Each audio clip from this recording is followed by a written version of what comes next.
Hope y'all tune back in with me.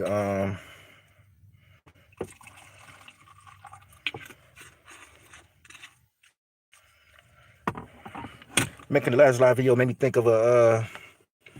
Let me say this real quick before I get into anything. I know ain't nobody in here, but I want to still make a disclaimer real quick. Any video that I make will never be for the glorification of the madness that we're going through out here in real life. Damn, somebody hopped on here quick. Who in here with me, y'all? Tap in with me. I know I'm looking fucked up. But my quick disclaimer, I know any video that I make could never be for the glorification for none of the madness that we going through out here. Gang Green, what up, big homie? What's good with you? You from the land, Gang Green? Like I said, none of the videos that I make be glorifying none of this hood shit. None of this shit that we go through out here in real life. I live the real life, man. And one of the stories that I want to share with y'all don't have nothing to do with my other videos. But this is a real story. And I hope that somebody gets something out of it. Like, mine is not to be on no. If you lived in the hood, like, you don't even have to be no hood nigga. You don't have to be no gangster. You ain't gotta be none of that to have a hood story. And I'm pretty sure everybody across America got more intriguing stories than me. I'm just giving y'all my story. But to make a long story short, this was a few years back. And I was dealing with this female. And I'm not gonna lie, she was the worst female I ever had in my life. When I say the worst female, like, I went through the most with this female, like.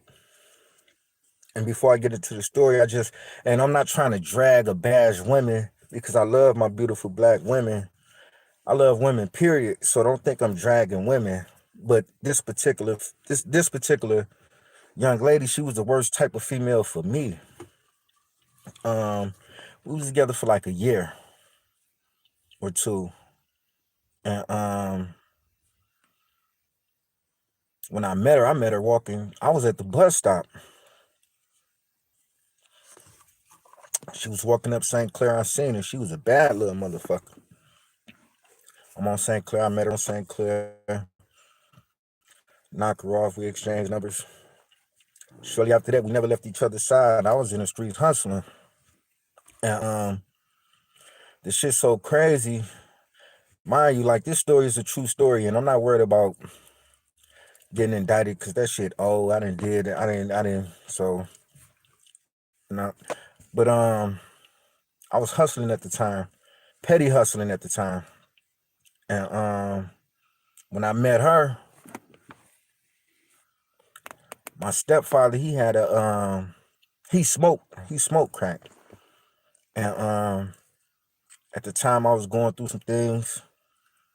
I ended up going to live with him, not knowing his house was the motherfucking trap. My stepfather's house was the trap. I'm talking about the bitch booming out of control. So go over there and shit. I get the peep in the scene, whatever.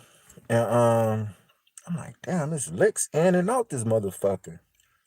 So, I'm already petty hustling. So I hit my first motherfucking $400 lick in the house. I'm like, God damn. I'm thinking shit sweet. I'm thinking shit gravy. So while I'm standing there, I'm doing my little petty hustling, notes. And matter of fact, let me describe it first so y'all can understand what I'm talking about. My stepfather owned a 6-bedroom house. And all the little strawberries and crackheads used to come over there and pay him to smoke, and the strawberries and shit, the little crackheads. I'm about to, my nigga. What's up, boy? Where you been at, big homie? Um, so my stepfather, he owned a like a 6 bedroom house, and all the crackheads used to come over there and pay him to trick and pay him to smoke and smoke with him and shit. So I see it, I'm like, damn, this low key a gold mine. So I get to trapping out the motherfucker. And all the little niggas that used to be coming in there, I done made all. Ain't no more of that. This me. This all me. So, and I'm not trying to glorify this, just a real story, y'all. So, by this time I meet the young lady, and not knowing that she didn't, not knowing that she didn't want to go nowhere after she seen the whole demonstration. She didn't want to go nowhere because she see me making plays. She see me, and at this time, this when young niggas used to always get fiend rentals and shit. Like fiend to come through in an Infinity or a truck or something. We'll be renting the crackhead cars and shit all the time and buying Dro. And this one Dro was out too. So if you my age, you'll know about Hydro and renting fiend cars and shit. And at this time I'm renting fiend cars, all type of nice ass cars. New cars all the time. Every day I'm in a different rental. And she seen the whole demonstration, so she didn't want to leave. And she didn't want to leave, so not knowing like, and this look, I'm gonna skip to it. I'm gonna skip the story a little bit. So I'm booming out the bitch. I'm coming up. I'm talking about I'm coming all the way up, coming up like I never did before.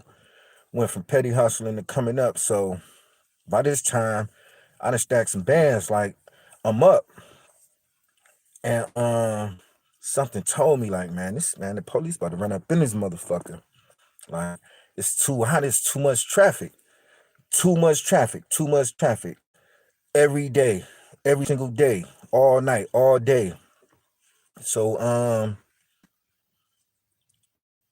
I think it was like the 30th or something, whatever the time it was. I tell the old girl, I'm like, by this time she done became my little bra, she my little ride or die. She hold my work, hold my gun, riding around with me, we kicking it, doing us. Never cook. And mind you, this the craziest part about that shit. The whole 2 years we was together, she never cooked for me one time. We ate out every single day, breakfast, lunch, and dinner. Never cooked. That should have been a red flag saying like, this bitch ain't about nothing. Like you can't even cook a nigga breakfast. But I'll get to that. So something inside of me saying like, man, the police about to smash this bitch. Like, man, we need to move out this bitch, man. I didn't ran it up. We got to get the fuck out of here. So it was a Friday. We moved out Friday. Mind you, we didn't have much to move out because I didn't move in there with nothing but my clothes and shit. We didn't have much to move out, so I found a apartment in East Cleveland. And East Cleveland is fucked up. Like that's the if y'all do y'all research on East Cleveland, that's the hood. So we moved to East Cleveland, but it was Friday. We moving this shit out, our clothes and whatever the fuck, rest of the little shit. We moving it out, and the very next day they smack it. Police smack it. They tear it up, and that was the first time I ever listened to myself. You never really listen to yourself, and because you never listen. That was the first time I really listened because it kept coming to me like, man, you gotta get the fuck out of this house. But my mind is thinking like, man, this bitch moving this bitch moving. So something inside of me said, man, we gotta get the fuck out of here. So we ended up leaving that Friday. We moved into the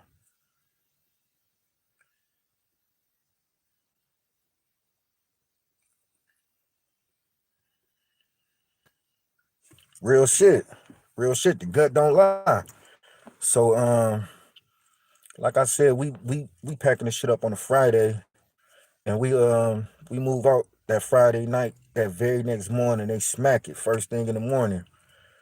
And my stepfather said, "Boy, I'm glad you got up out of here. They just tore the house up." I'm like, "Everything smooth. They ain't find nothing in there." So I'm like, "Cool." So we moved to East Cleveland.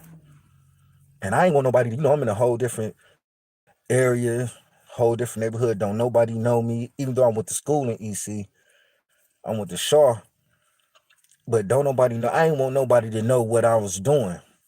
So the very motherfucking first night we moved in the apartment, we putting the rest of the shit in. I'm getting ready to close the door behind me. A lady was like, "You got something?" I'm like, "Nah." She like, "You got something?" I'm like, "Nah, man." I'm like, I ain't even want nobody to know where the fuck. And this is my first night moving in the apartment. So she really like, "You got something?" She like, "Nigga, I can tell you sell dope." I'm like, "No, I ain't got nothing," but I wouldn't go in the house. So she like, "What you got?" I'm like, "No," I said, "What you got?" She said, "100." I'm like, "Damn, first night in the motherfucking first night we didn't move the refrigerator or nothing in. My first night, even just stepping in the apartment to go to sleep, I hit a note for 100. So I'm like, so this building get the rocking. But my silly ass at the time, not knowing God had my motherfucking back the whole time, cause I'm talking about, I know them niggas had to be like, "Man, who the fuck in this building selling dope? Cause ain't none of these crackheads coming out the building to the block no more." But I was so low, I wasn't buying like no flashy cars and rims, and I could have, but I wasn't. I was just stacking. Ain't nobody know what I was doing. I was driving a smug. And the little broad I was with, man, we had a brand new refrigerator and a brand new stove. And she never cooked on this shit not one time. Like, she never cooked a meal on this shit not one time. For like the whole time was there, like a year and a half. Never cooked on this shit. We was eating out every single day. I'm hustling. We really ain't had time to really sit back and cook for real. But a real bitches, but she used to be with me so much. She was like my crimey, like she was my partner. Like she used to be with me so much.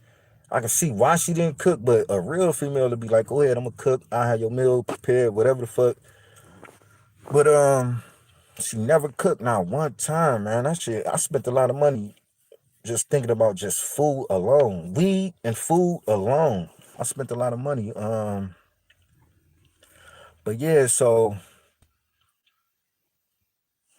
I just get to noticing like the bitch really wasn't my, excuse my French for any real women out here, but the female, she really wasn't for me. Like I started noticing funny shit, started noticing little funny shit when my dudes come around, like, and this be the crazy part, like it be bum ass niggas I'm serving and shit like that. And I'm like, man, this bitch like taking care of this bitch and shit was crazy. But I ain't leave her at that time, so I went through a whole lot, and I'm not gonna get into any particulars with the female. I went through a whole lot dealing with her. So I ended up saying this shit over with. I ended up catching the case, and if anybody familiar with Cleveland, it's a block called Huff Harlem. Well, it used to be a block called Huff Harlem, and when shit was dry in East Cleveland, I go to the hood and Huff Harlem and hustle, and I caught my last case on Huff Harlem, and I think I took a quarter, or I took a half ounce down with me, and I sold it in like 30 minutes. Literally 30 minutes. I forgot what the fuck it was. I sold the shit in like 30 minutes. And my dude pull up on me. He like, "P, man, what up?" He like, "I got some clothes for you." I'm like, "All right, nigga." I'm like, "I'm about to hop in with you." He like, "No, I gotta run to the house to grab it real quick."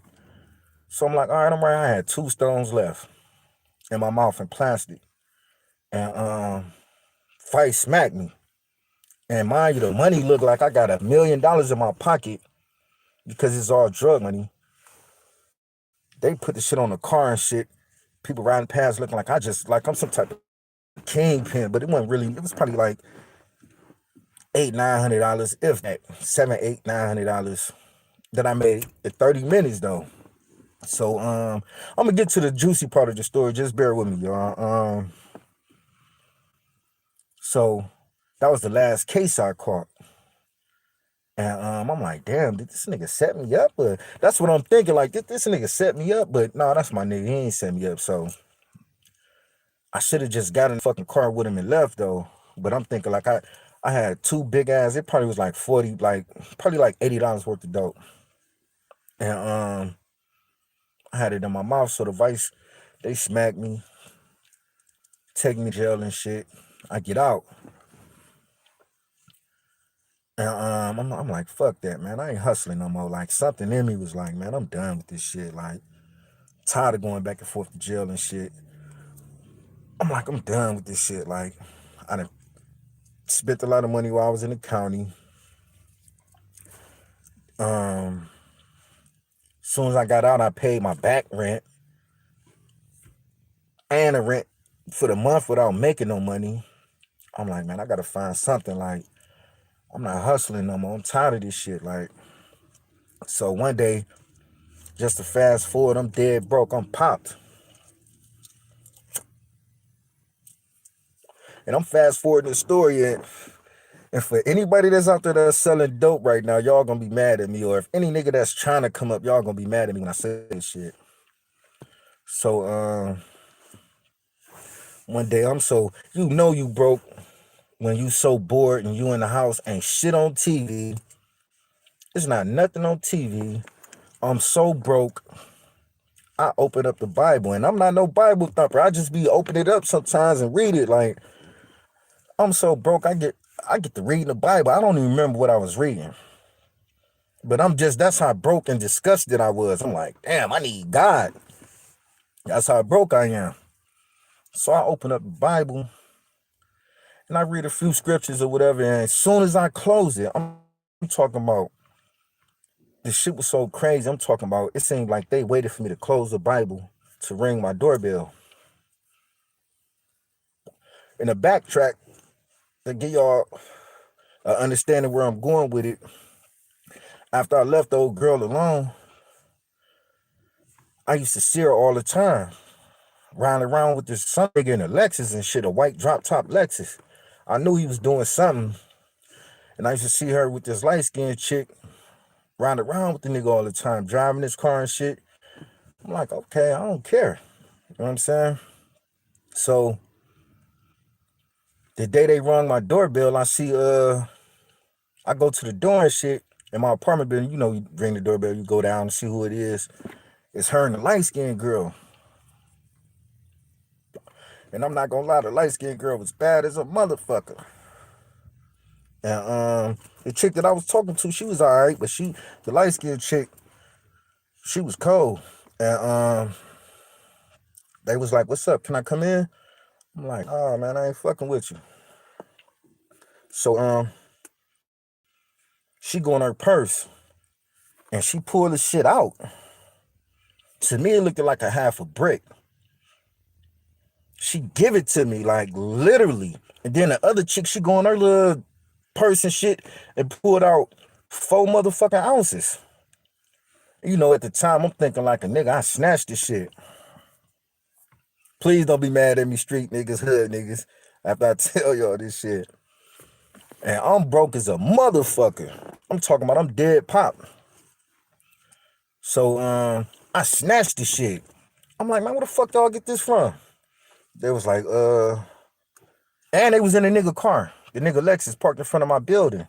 They like, the police pulled us over. They let us go with the car. I'm like, damn. So I get to thinking, like, my mind instantly get to running. I'm like, I'm about to move the fuck out this building. This nigga gonna come back looking for his shit.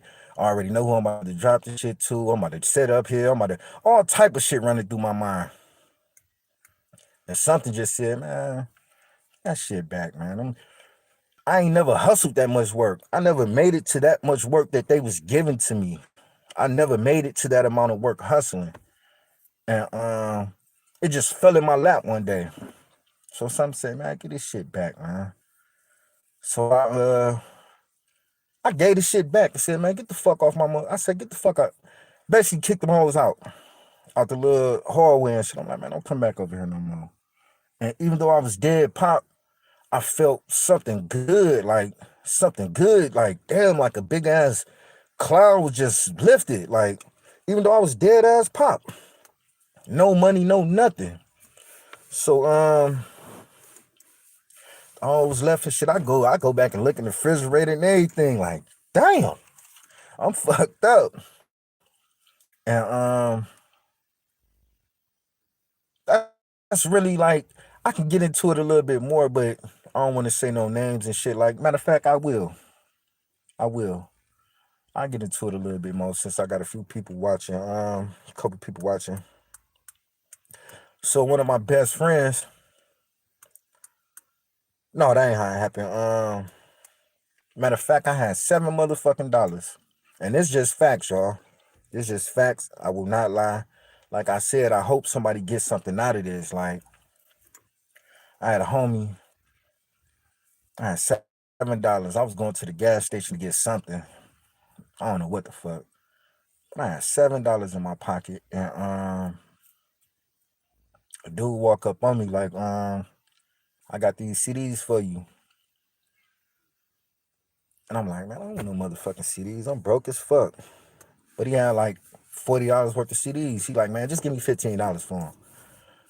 I'm like, man, I don't want no motherfucking CDs. He like, how much you got? I'm like, man, I'll give you $7 for them. And it's just the honest to God truth. Yeah, like $40 worth of CDs. And he like, come on. So I buy the CDs. I'm really dead pop now. I'm done. So the same gas station that I was in, I made $35. I'm like, damn. I'm like, I just went from $7 to $35. That ain't nothing from what I was used to making, but I'm like, I was just dead broke.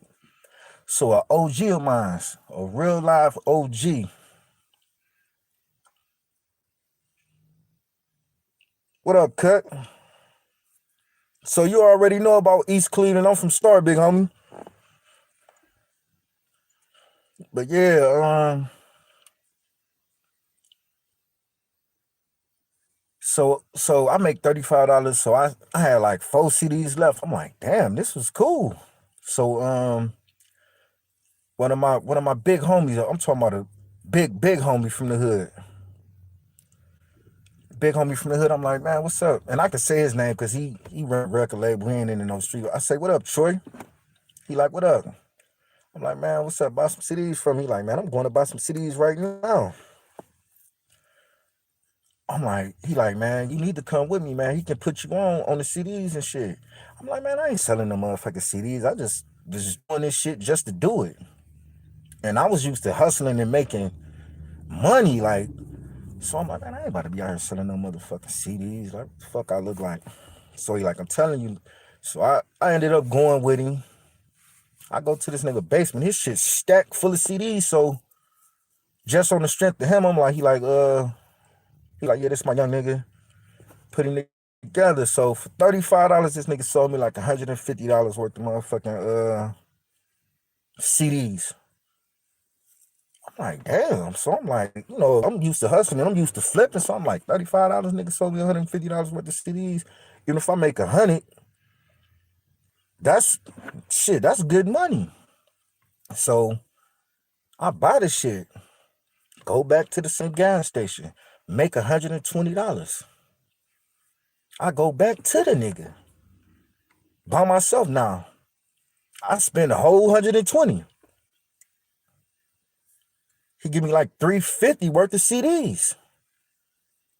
So I'm like, damn, I'm out here hustling CDs and shit. Like, what the fuck? But it was decent money though. I ain't had no money. I'm like, I'm out here really selling CDs. And mind you, at the time, I still was low-key fly, waves. Females always had a way with females and shit. So selling shit to females wasn't a problem to me.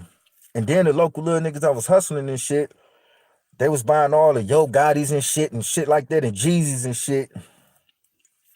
Niggas was buying the shit from me.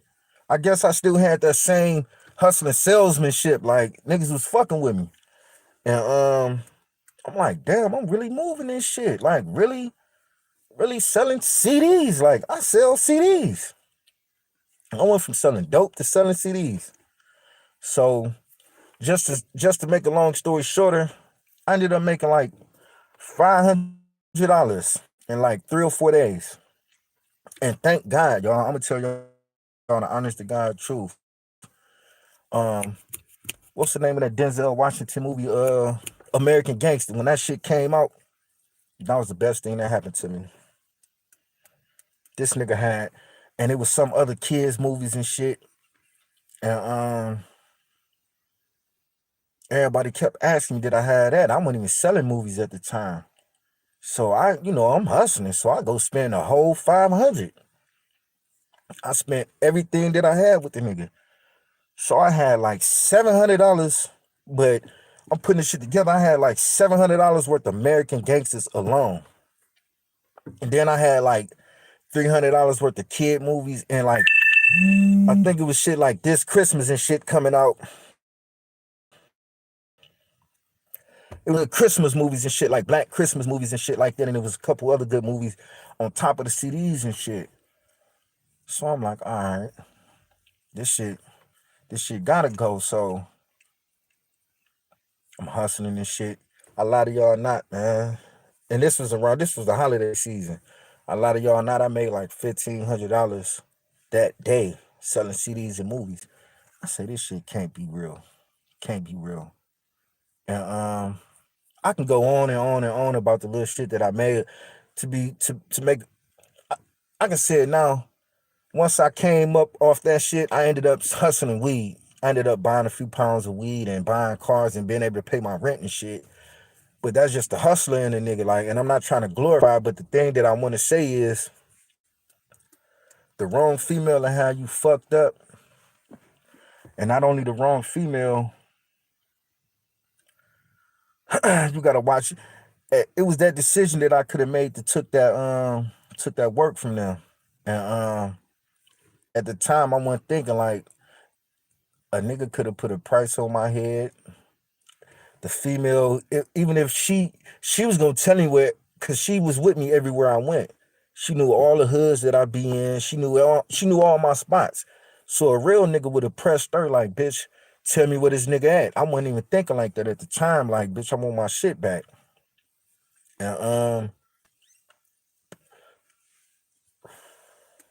it was that decision that I could have made to either take that dope and still been out there hustling, or the spirit. I'm not no. Well, I am a spiritual dude, but thank God if I wasn't reading the Bible at the time. As soon as I closed it, they rung my doorbell, and thank God I had that spirit on me to say, you know what, get the fuck away from me, man. Like, cause ain't no telling where I'll be right now, or I'll be in the feds. Ain't no telling where I'll be right now, but shit just happened at the right time. I leave the house with $7, probably going to get some munchy snacks or some shit. Probably just got done smoking anything. Like I forgot what the fuck I went to the gas station for, but that shit changed my life. And just off selling CDs and movies and shit, man. A lot of y'all not, man. I was doing decent. And especially at that time, that's when the shit was everybody was buying CDs and shit. I was actually doing decent, man. And that's really my story. I know I'm leaving something out.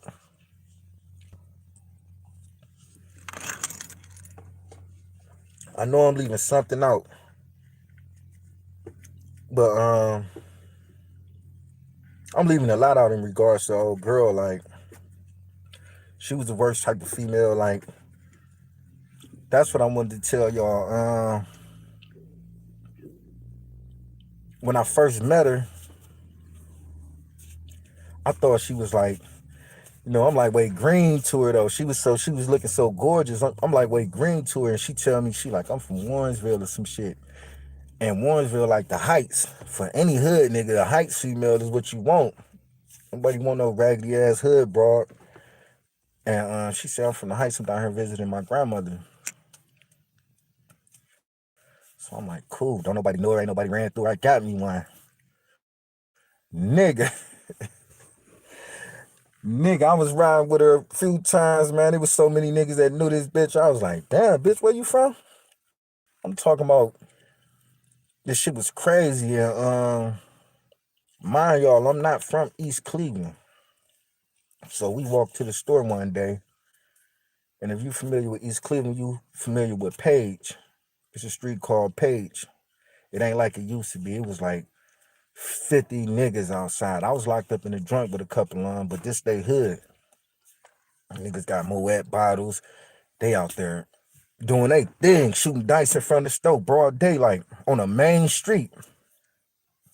They out there doing their thing. I'm kicking it with this broad. No, I'm not kicking it while I'm walking down the street to the store. Some say, no, I ain't gonna walk over there with the bitch. Like, it's too many niggas out there. Niggas be disrespectful. So, we on the other side of the street. And, like I said, niggas be disrespectful. So, a nigga, I guess the nigga that knew her, he like, what's up, bitch? So, you know, at the time, I'm like, man, who the fuck this nigga talking to? So, he like, yeah, you bitch. I'm like, man, this shit crazy. The nigga would say that shit with a million niggas outside with him. So we walking and shit. He like, hey, my nigga, that hoe got some good head, don't she? So I'm about to walk across the street like, man, this nigga playing me like I'm a cold lane.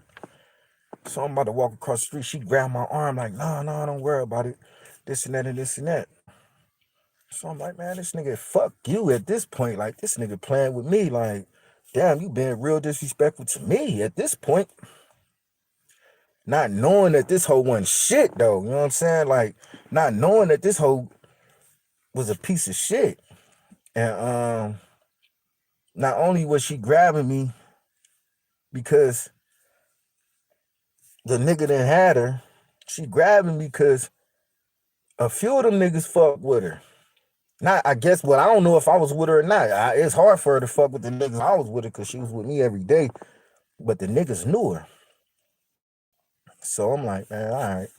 So I say to myself, like, I'm gonna catch this nigga. Like, I'm gonna catch him, like, on some man-to-man shit. So the nigga, I see the nigga at Windermere. It's like a bus terminal where all the public buses and shit and transit and trains and shit go and shit. So I catch the nigga. I'm like, that this bitch go right here. I'm about to fuck this nigga up over this broad. So I seen him and shit. The nigga instantly cop deuces like, oh no, when I'm like, yeah, nigga, like, nigga, you disrespected. So he like, oh no, it ain't like that, big homie, this and that. I'm like, yeah. Mind you, fuck boxing. I fuck around on the boxing. I'm not scared of nobody, but I'm not that tough to beat that many niggas up. I'm not stupid. So I'm like, I catch him dolly. So, oh shit, I'm in there cooking too. Let me finish this shit up. I got some shit in the oven, but yeah, so I catch the nigga dolly, and the nigga ended up killing like 5 to 6 females. The nigga in jail right now. He was raping and killing females. I think his name Michael Moore, some shit. Y'all can look it up. But the nigga in jail right now for killing females. And not only is my story towards hustling in the pitfalls towards that, but a lot of you females that just be out here fucking with these crazy niggas, you never know who you dealing with. And she was dealing with the nigga, and she could have easily been a victim. I'm not to say just because she was with me or whatever, but she could have easily been a victim. But that's really it, y'all. I forgot I had something in the oven. Tune back in with me, y'all. I'll probably go back live a little later. I'm about to go in here and finish cooking shit. And oh, she took them out the oven for me. Hell yeah. I can type with y'all for a few minutes later. I just got a text. But But yeah, man, I got a million stories, y'all. So just tune in. Like, I got so many stories, man. It's crazy, man. It is fucking crazy, y'all. But it's not. It's like I'm not glorifying that shit because I don't have today I don't have nothing close to the little money I used to make. Like the money ain't even the same. For one, for the dudes that want to jump out here and try to sell dope. If you 30 or older, you a clown if you out here trying to sell sacks. You a clown for the money ain't the same. The money just ain't the same, period, man. Back then you can fuck up a sack and be right back on the next day. And one day you can be right back up. Today it's just not the same, man. So it's like I'm not glorifying nothing. And especially for the young ladies that be out here, man. Like this nigga, he killed like this shit so crazy. One of my best friends, he killed his daughter. Found her in an abandoned house. Killed one of my best friend's daughters, man. So watch these dudes, man. I'm telling you, man, it's crazy out here, man. And she was young, hot, like the older guys and all that old bullshit. And he ended up killing her. So my message is not only just to, and I'm not on here trying to preach or nothing like that. I'm not on here to really try to, whatever you do, know what you're doing, know what you're getting yourself into, and do it to the fullest. I'm not gonna tell you what to do and what not to do. But what I will say is, and what I give you my experience, and my experience is, these niggas don't give no fucks about you. You can stand around a nigga all day long, and he don't care about you, man. You can be with the man. These females even worse, man. And like I said, I got a million stories, man. And it's just one of many. And hope y'all keep tuning in with me. But yeah, the nigga killed my dude daughter, and he was fucking with, and it's crazy, man. It's crazy. The nigga killed my dude daughter, man. And I knew her. She was a good looking little young girl. One of the little young girls that be hot, walking through the hood, got a little body, thinking she grown. And and only thing I can tell you is, fellas, be in your kid's life, man. Be a father, cause you want to be around niggas 24/7. You'd rather hang out with niggas 20 fake niggas 24/7. You're around fake niggas 24/7, and you expect your woman to hold you down when you go to jail. You expect your kids to respect you when they get older. This shit crazy, man. I ain't got no kids, but fellas, build your kids' life. Men, the young men and the young women, man, it's important, man. It's important. I done seen it all, man. I done seen it all. And this shit just crazy. But I hope y'all got something out of this story, man. Something like, and it's just a hood story. I'm not glorifying it. Once again, that's my disclaimer. I'm not glorifying it. I just wanted to just share. I'm going live. I'm chilling, doing me, like, and stay tuned. Like, I wish I had my paperwork so I can show y'all what I've been doing. Like, don't think I'm just talking. My paperwork in the house. Um, don't think I'm just talking, man. Like, I'm not on here to get nobody to donate and beg and no other crazy shit. I'm getting it from the mud, man. And once y'all start seeing it and seeing what I'm doing and seeing the progress, if y'all choose to do whatever y'all want to do, I'm not asking and I'm not begging y'all to just see it. Just continue to fuck with me, man. Like, I'm not on here to get no likes, no clout. I'm not doing none of that. I just share stories, my experience. And if you real, you'll get some out of it. And my message is not really for nobody that really haven't lived the street life and in a way it is, because this ain't where you want to go. Um, but just stay tuned in with me, man. I got some shit cooking, and it ain't drugs.